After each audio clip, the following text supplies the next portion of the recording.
हे friends, तो quick review में बात करते हैं फाइनली एक काफी अच्छी कंटेंट की बनाई गई फिल्म रॉकेटरी दी नंबी इफेक्ट्स की, जिस प्रोजेक्ट पर आर माधवन 5 साल से आई थिंक लगे हुए थे, जिसके बाद फिल्म के डायरेक्टर को भी बदला गया, या फिर कहूँ आर माधवन ने खुद ही इस फिल्म की कमान को संभालते हुए एक अच्छे कंटेंट को डिलीवर करने की जिम्मेदारी ले ली थी, जिसमें नो डाउट उनकी मेहनत हमें एज अ परफॉर्मेंस बहुत ही अच्छी तरीके से नजर भी आती है। लेकिन अगर एज अ डायरेक्टर बात की जाए तो फिल्म का डायरेक्शन अच्छा है, और हाँ कहीं कहीं पर इसकी प्रेजेंटेशन भी, जो इसी कारण से इस फिल्म की डिसअपॉइंटमेंट भी बनती है, क्योंकि ये फिल्म देखने में हमें दो अलग ही कहानी को एक्सप्लेन कर रही होती है, जिस वजह से आप भी कहीं ना कहीं कंफ्यूज्ड ही लगते हो, क्योंकि इन सब के बीच एक और कहानी प्रेजेंट में भी चल रही है, जिसे नरेट करने की कुछ हद तक जिम्मेदारी SRK को दी गई है हिंदी वर्जन में, और तमिल वर्जन में ये जिम्मेदारी सूर्या ने उठाई है। बाकी हाँ, पूरी की पूरी फिल्म तो आर माधवन के कंधे पर ही रहती है, आई मीन उनके कैरेक्टर नंबी नारायण पर, जो की बेसिकली एक रियल स्टोरी पर बेस है, जिसके ट्रेलर के रिलीज के टाइम पर ही मैंने आपको फिल्म की पूरी कहानी बता रखी थी, और ठीक फिल्म में भी प्रेजेंटेशन वैसी ही की गई है,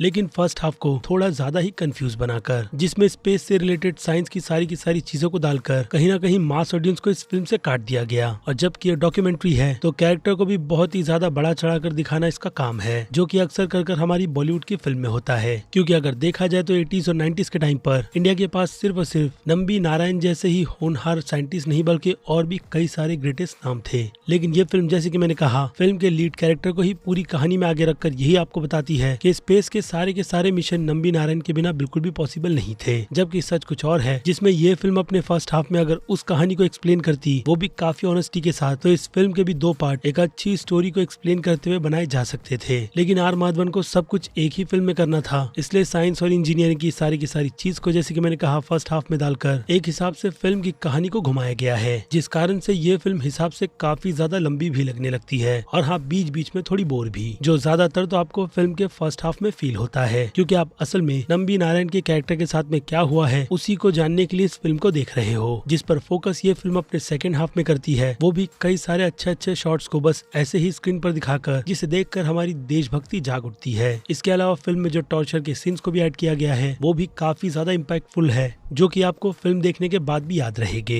जिसमें फिर से बात करें परफॉर्मेंस की, तो फिल्म में पूरी तरीके से आर माधवन ही छाए हुए थे, लेकिन छोटा सा जो स्पेस फिल्म की लीड एक्ट्रेस सिमरन को दिया गया है, वो उसे काफी स्ट्रॉन्गली प्रेजेंट करती है, जिसके बाद जाकर जितने भी कैरेक्टर हमें इस फिल्म में नजर आते हैं, वो बस कहीं पर नंबी की बहुत ही ज्यादा तारीफ कर रहे होते हैं, तो कुछ का काम उनके कैरेक्टर पर बस शक करना है कि असल में उन्होंने पाकिस्तान के साथ किसी तरीके की डील की भी थी या नहीं, जो कि असल में क्रायोजेनिक इंजन से रिलेटेड थी। और फिर यहाँ से शुरू होता है उनका संघर्ष, जो फिल्म के पूरे एंड तक चलेगा। बाकी अगर आपने आर्टिकल्स और उस टाइम की न्यूज को खंगाल कर पढ़ा हुआ है, तो आपके लिए ये कहानी कुछ भी नया प्रेजेंट नहीं करती। लेकिन जिन लोगों को ये स्टोरी नहीं पता है, और जो लोग अपने थंबनेल में सच छुपाया गया जैसी बातें लिख रहे हैं, वो लोग शायद इतिहास में ये सारी की सारी चीजों को ढूंढकर नहीं पढ़ते। अब उनके लिए वो कहते हैं ना कि प्लेट में सब कुछ सजा कर देना पड़ेगा, कि इतिहास में भी ये सारी की सारी चीजें हुई थी और आपको ये भी याद रखना है। जबकि अगर देखा जाए तो ऐसे कई सारे इतिहास है जिन्हें बस जरूरत है तो सही से रिसर्च करने की, जो इस केस में डेफिनेटली आर माधवन की तरफ से की गई है। बाकी अब फिल्म को बाकी दूसरे टेक्निकल डिपार्टमेंट में रखकर देखा जाए तो फिल्म के VFX कुछ हद तक ठीक है तो कुछ बिल्कुल भी नहीं। इसके अलावा कॉस्ट्यूम और फिल्म की सेट डिजाइनिंग ठीक ठाक सी की गई है। बाकी मेकअप के मामले में फिल्म बस थोड़ी सी ही चूकती है, लेकिन इतना ज्यादा भी नहीं कि आप स्क्रीन पर असली नंबी को देखकर पूरी तरीके से हैरान हो जाओ। यानी अगर देखा जाए तो ईमानदारी से ये फिल्म एक बहुत ही अच्छे ढंग के डायरेक्टर को दी जाती, और हाँ अच्छे खासे एडिटर को भी, तो वो इस फिल्म को काट छाट कर छोटा बनाने के साथ साथ एक काफी पावरफुल स्टोरी को प्रेजेंट करने में पूरी तरीके से कामयाब होते, जो कि इस केस में आर माधवन मेरी नजर में 50-50 ही कामयाब हुए हैं। यानी उन्हें बहुत कुछ सीखना है डायरेक्शन के मामले में, जिसमें उन्होंने हाथ अपनी इस फिल्म में आजमा कर कहीं ना कहीं वेस्ट ही किया है। और इसके अलावा फिल्म का बस भी इतना ज्यादा है नहीं, क्योंकि थिएटर में बस गिन चुनकर मेरे साथ 4 से 5 लोग ही बैठे हुए थे, बाकी सभी लोग गायब थे, जिन्हें इस तरीके के टॉपिक में बिल्कुल भी इंटरेस्ट नहीं है, क्योंकि जैसा प्रमोशन इस फिल्म का किया गया है, उसे देखकर तो इस फिल्म से काफी चीप वाइब भी निकल कर आ रही थी, जबकि असल में सच कुछ और ही है। बाकी हाँ, फिल्म को फैमिली के साथ बैठकर देखा जा सकता है। जिनसे हटकर अब बात करें इस फिल्म की रेटिंग्स की, तो क्रिटिक्स की नजरों में ये फिल्म हाँ एक अच्छी खासी फिल्म मानी जाएगी, जिस कारण से ये रेटिंग क्रिटिक्स की नजरों में बनती है सीधे A- की। और बात करें मास ऑडियंस की, तो उनकी नजर में ये फिल्म कहीं ना कहीं फर्स्ट हाफ में ही ड्रॉप हो जाती है, यानी कि मास ऑडियंस इस फिल्म को बहुत ही अनफॉर्चुनेट कहूंगा कि B- की कैटेगरी में रखेंगे। जिसके बाद बात करें मेरी, तो इस फिल्म में कई सारी कमियां होने के बावजूद भी मैं इस फिल्म को B+ की कैटेगरी में रखूंगा। बाकी फिलहाल तो ये मेरा पर्सनल ओपिनियन है फिल्म रॉकेटरी दी नंबी इफेक्ट को लेकर, जिस बारे में बनती है आपकी राय, जो आप मुझे कमेंट में लिखकर बता सकते हैं, क्योंकि अब मेरी तरफ से वक्त है इस वीडियो को यहीं पर खत्म करने का। दीजिएगा। मैं हूं अजीज, आप देख रहे थे मूवी स्टॉक शो चैनल, जिसे अगर आपने अभी तक सब्सक्राइब नहीं किया है तो सब्सक्राइब कर लीजिए और बगल में बने हुए इस बेल आइकन के साथ साथ नोटिफिकेशन को भी ऑल पर क्लिक कर दीजिएगा। बाकी अब मैं मिलता हूँ जल्दी आपसे दूसरी किसी वीडियो में किसी और फिल्म या फिर किसी और सीरीज के टॉपिक पर बात करते हुए। तब तक के लिए अपने चैनल के बाकी दूसरे वीडियोस को एंजॉय कीजिए। Till then